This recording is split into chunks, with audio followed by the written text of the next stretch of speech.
Greatness isn't a mistake, it's a choice. Let me tell you about two men, Amundsen and Scott.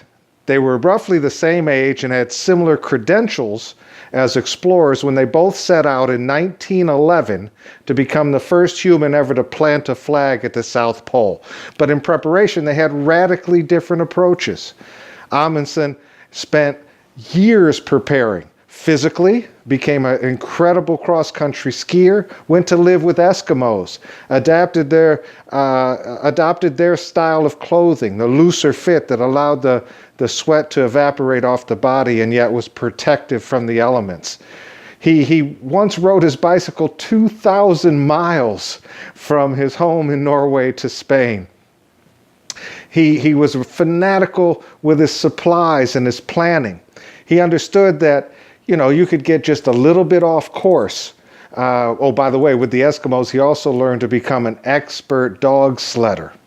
And he understood you could get a little bit off course.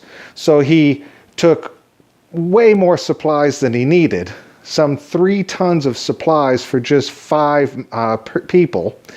But he stored them along the route on the way back so that they were marked with black flags against the snow, and the flags were miles wide in case he got off course. And he was diligent about marking his course as he went. He took the storage crates and broke them as he went and marked his course every quarter mile with pieces of the crates, and then marked every 8 miles with a flag so that if he got a little bit off course, he could still find his supplies and survive. In fact, he also took 4 versions of the same tool to get the altitude and temperature readings in case something happened, so that he knew where he was and what kind of conditions he was in, so he knew how to behave. Scott, on the other hand, decided not to take dog sleds because he didn't have any experience with them, because he didn't get himself experience. He decided to take some motorized sleds that had never been proven in this sort of extreme temperature, and ponies, because he was used to using ponies as he explored. Well, ponies sweat on top of their hides, and their feet, their hooves, pile drive down into the snow. They're not really well suited for snow. And it was just a few days in that the motorized sleds gave out.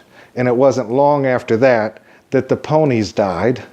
And so they had to man-haul. They had to physically pull the sleds themselves.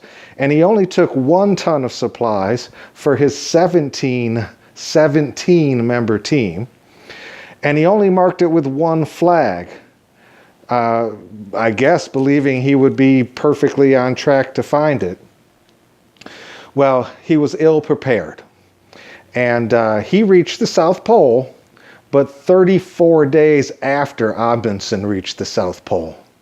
And when Amundsen was 34 days towards home, Scott made the turn to start heading home. That was in December of 1911, which in the South Pole is the summertime, but it's not summertime like we're used to summertime. There are still extreme temperatures. And he was far, far away, having to man-haul the supplies himself with his team, and the weather turned, and Amundsen made it home, a hero, having been his whole team, having been the first ever to plant a flag at the South Pole. No one from Scott's team survived. Well, that's kind of an extreme example, but it does press this point that I'm trying to make, is that it's not the will to win that's significant. Everyone has that.